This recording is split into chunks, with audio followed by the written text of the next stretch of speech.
All right, welcome back to Epicus Gamicus Metallicus, year by year. Here for 71, I got Luke as a guest again. What's going on, yo? And whose turn is it to start? I think it's yours. All right. I picked Master of Reality. Got to be in there. Probably the classic stoner metal album. I remember watching... Oops, hit the mic, sorry. Watching Banger Films. They went through the classic stoner metal albums, and that was right at the top. Got to be in there. I guess it's kind of questionable whether it is or not, but I mean, I'd say it really does fit. Definitely, I'd say so. Yeah. I mean, just the weird, like everything's kind of sludgy but distorted and stuff. Yeah. When you get a song with like Sweet Leaf and it's Just gotta. and then you got Children of the Grave, which is like the groovy version of Paranoid. Yeah. It's very interesting, and obviously it's got songs that mirror. What was the slow song from Paranoid? Planet Caravan. Planet Caravan, yeah. Like Into the Void, I think is no Solitude. Right. That's the one. Yeah, that's what I was thinking of. Into the Void is a little more like slow, sludgy riffs. Yeah. So I guess falling into a black hole is the theme of that one. And this album and Sabbath 4, they have some super short tracks, like Embryos, half a minute long. Right. Yeah. Just sort of playing around for a bit, and then we're done. I guess we'll talk about Volume 4 next week, but because I had to put that in, obviously. Right. All right, what's your number one? All right. I've got some more Zeppelin here with Zeppelin 4. Yep. Honestly, I consider the whole album to just be a classic rock masterpiece. Oh yeah, it's just one big song, right? Yeah. Yeah. I mean, obviously it's got Stairway to Heaven, which is, of all the songs which are overplayed, it's one of my favorites. Yeah. It almost never gets old listening. It's unlike listening to Back in Black every 5 seconds. Yeah. Stairway to Heaven. And the crazy thing about Stairway to Heaven is the way it builds. Slowly. It's almost to the point where you can't hear it building until you get there. Slowly but surely it builds up. It keeps building up all the way to the finale at the end of the song. It's a very clever song. It's actually got released as I think it's like almost an 8-minute single when it came out. Yeah, it's like a double-sided single. Does that even fit on a single LP? Or a single? I know they released it as a single when it came out, but Did they have to put it on an EP or? I think it might have been. That's a long song. Does it get played? Does it still get played on classic rock radio? Oh yeah. Like the whole thing, 8 minutes? Yep. Probably one of the few songs that long which would get played. Yeah.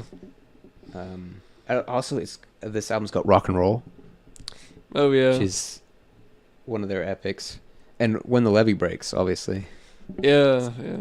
classic. But it's got that sort of it's like drum based in it. And it's also like a really varied album because you've got actually a full-on folk sound with Going to California. Yeah. Which is very light, but Yeah, this album is almost perfect. yeah, It's one of those albums you just can't fault it, can you? really can't.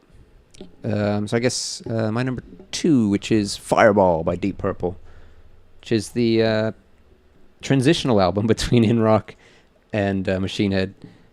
Generally, it's not remembered as being as good as the other two, but it's still a classic. Anyway you look at it. I mean, you got the title track, Fireball, is excellent. What do we got? The Mule, it's an interesting one.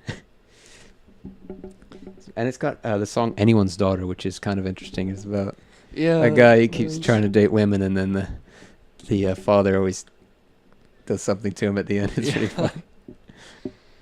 Well, at the end, I think, what is it? He marries a rich man's daughter or something. Has a happy ending. That's right. Yeah. It's Deep Purple did for a few albums. They had that one really weird track on there that didn't fit, but it was. I guess they had a sense of humor in the early 70s. So and I guess some of their songs in the future, they and past 71, there's always a comedy track, I guess. Yeah. I mean, there was one in the late 90s, so they actually did a rap in it, and you're like, Wow. yeah. I'll have to listen to that It's now. Ian Gillan rapping, which is something you have to hear. It's not necessarily good, but it's funny. What are we at? You're number 3, I believe? Oh, all Or right. number 2, I don't know. I'm at number 2.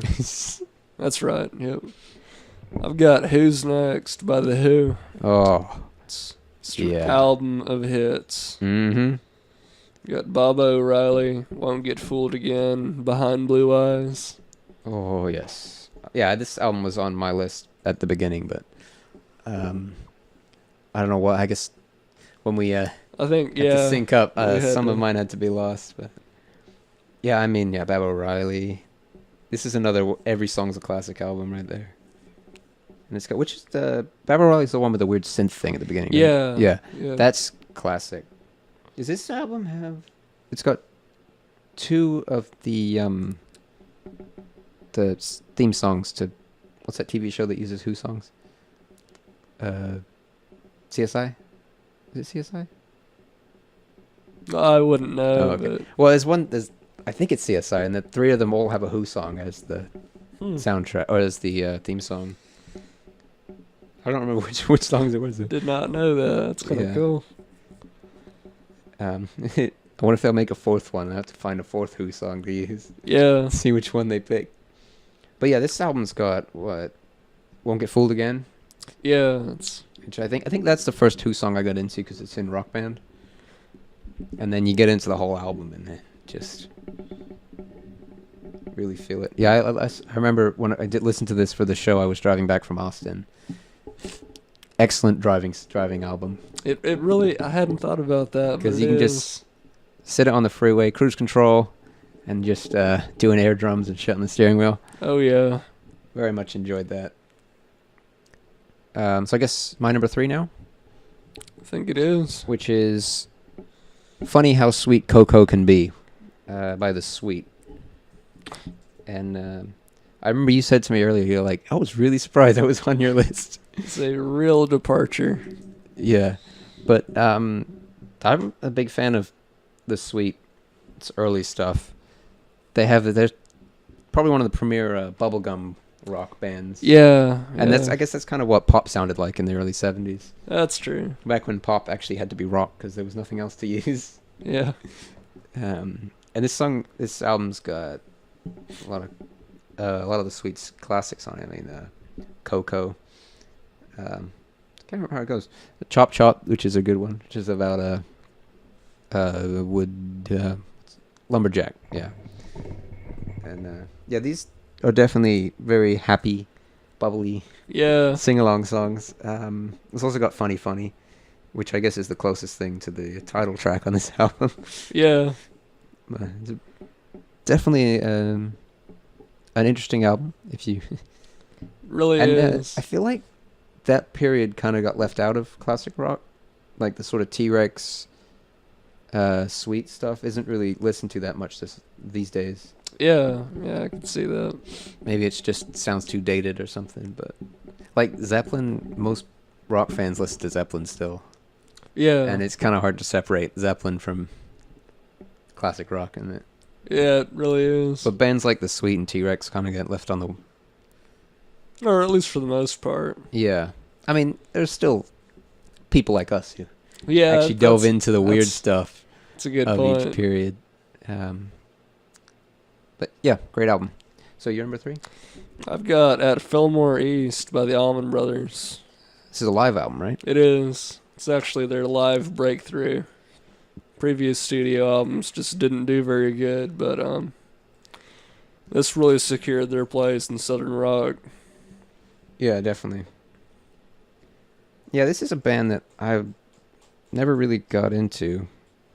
There's not many Allman Brothers songs that stand out as classics to me, but Yeah, I mean, they did Jessica, right? they did. Or was that just the Allman Brothers? It's kind of confusing. I'm not real sure what Yeah. you mean there. Well, I think there was I was just looking at the way they were listed in a book, and it's like Allman Brothers Band. So Oh, I don't know what yeah, I'm not sure actually. that is. Yeah. I like Jessica because I'm a big fan of the British TV show Top Gear, which used it as their theme song. Oh, gotcha. And there's they used the original and the old version of Top Gear. In the new version, they have like a remixed sort of it's sort of pseudo electronic version, which is very interesting. And I'm sure it would never have happened if it wasn't already the theme song for Top Gear. Yeah, Like no one would have done that to a an Allman Brothers just song. some random Allman Brothers song. That would have been really weird. But yeah, I kind of enjoyed it. Yeah, it's kind of like, well, most Allman Brothers albums are just kind of album you can just listen to and get the feel of a Yeah. jam band as they are. Hmm. And the Allman Brothers are actually from the South, unlike Yeah, CCR, which we talked about a few weeks it's ago. always nice to see a true Southern rock band. I always found it interesting that all the Southern rock bands come from northern Florida. Yeah, or at It least doesn't. it's the big ones. Yeah. Yeah, I mean, there's no big ones from Mississippi or any of the states Yeah, north of it's Florida. kinda It's true. weird. Like where are the Georgian Southern rock bands or the Alabama ones? There. Well, even though Skinner recorded "Sweet Home Alabama," yeah. Yeah, that's true. I guess "Sweet Home Florida" doesn't rhyme so well, does it? Well, I mean, I think it's partially because Skinner, at least their first two albums were recorded in Muscle Shoals in Alabama.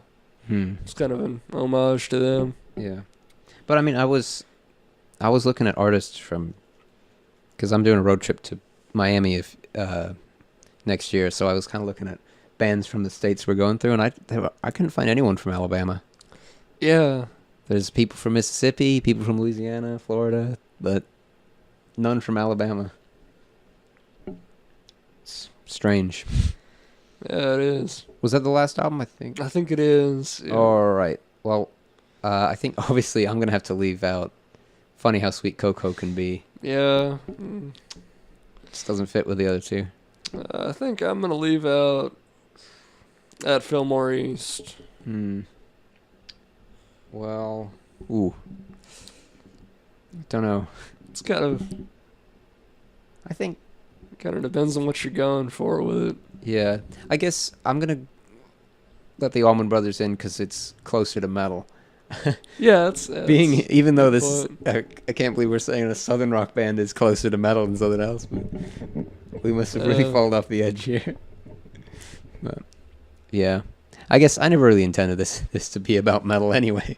But Yeah, that's a good Yeah. point. so we're leaving "Funny How Sweet Cocoa Can Be" out and putting "At Film Raced" in, All right. and that's been 1971. We'll see you next week for 72. Goodbye.